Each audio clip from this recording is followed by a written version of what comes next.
Hello students, welcome to Jarvis campus. हमने हमारे last video में देखा था कि कैसे जो वुड ब्लॉक थी वो भी इंक्रीज डिमांड ऑफ बुक्स को फुलफिल नहीं कर पा रही थी और लोगों को एक सिंपल रास्ता चाहिए था जो थोड़ा सस्ता हो, थोड़ा फास्ट हो। इसलिए लोगों को चाहिए थी एक न्यू टेक्नोलॉजी जो थोड़ी सस्ती हो और काफ़ी फास्ट हो, जिससे उनकी जो बुक्स की डिमांड है वो फुलफिल हो पाए। और उनको ये टेक्नोलॉजी दी थी जोहन गुटेनबर्ग ने, जिन्होंने जर्मनी में पहली मैकेनिकल प्रिंटिंग प्रेस डेवलप की थी 1430s के अराउंड में। अब ये प्रिंटिंग प्रेस इतनी अच्छी थी कि इसको 300 साल तक एज इट इज़ यूज़ किया गया था। उसके बाद ही इसमें थोड़ा बहुत चेंजेस आया था।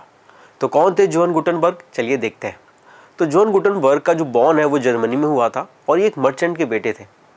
अब मर्चेंट के बेटे थे तो इनके पास काफ़ी बड़ा एग्रीकल्चर स्टेट था, जिसमें वाइन और ऑलिव की खेती होती थी।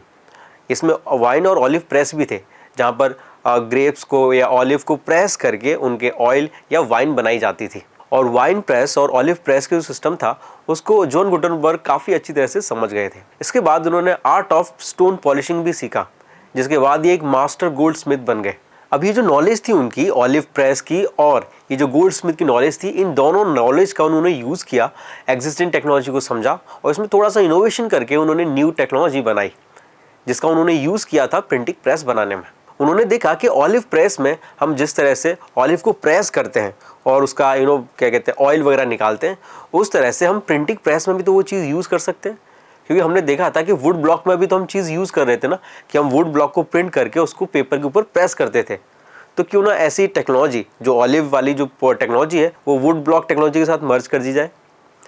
इसके अलावा इन्होंने देखा कि कैसे हम मेटल्स को मोल्ड करके, जब गोल्ड स्मिथ वाली जो नॉलेज थी, जहाँ पे उन्होंने देखा था कि मेटल्स को मोल्ड करके एक डिफरेंट शेप्स में डाल दिया जाता है, जिसके बाद फिर ज्वेलरी बनाई जाती है। तो क्यों ना इस टेक्नोलॉजी का यूज़ करके अल्फ़ाबेट्स को बना लिया जाए, अल्फ़ाबेट्स के ऐसे मोल्डन शेप बना दिए जाएँ और उसके अंदर इंक भर के उसको प्रिंट कर दिया जाए। तो इस तरह से इन दोनों टेक्नोलॉजी का यूज़ करके, ऑलिव प्रेस का और मेटल मोल्ड्स का यूज़ करके, इन्होंने मैकेनिकल प्रिंटिंग प्रेस बनाई थी। अब चलिए देखते हैं ये काम कैसे करता है। तो आप फिगर 6 में देख सकते हो कि कैसे एक जो ये बंदा है ये हैंडल को प्रेस कर रहा है। तो जो हैंडल है और ये जो स्क्रू है ये प्लेटिन से कनेक्टेड है। प्लेटिन यानी वो नीचे जो ब्लॉक है, और इस स्क्रू और हैंडल को यूज़ करके ये बंदा या जो पर्सन है वो उसको प्रेस करता है और नीचे जो पेपर आप देख रहे हो उस पर वो चीज़ छप जाती है। अब इस प्लेटिन के बारे में पढ़ते हैं। अब प्लेटिन के ऊपर जो है वो अलग अलग अल्फ़ाबेट्स जो है वो बनी होती है, और आप इन अल्फ़ाबेट्स को, जो भी सेंटेंस आपको लिखना है, उस सेंटेंस में अरेंज कर सकते हो। जैसे ही आपने इस प्लेटिन के ऊपर जो अल्फ़ाबेट्स हैं उनको अपने सेंटेंस में अरेंज कर दिया, उसके ऊपर इंक लगा दी जाती है और फिर इस हैंडल का यूज़ करके इसको पेपर के ऊपर प्रेस कर दिया जाता है और ये लो प्रिंट हो जाता है।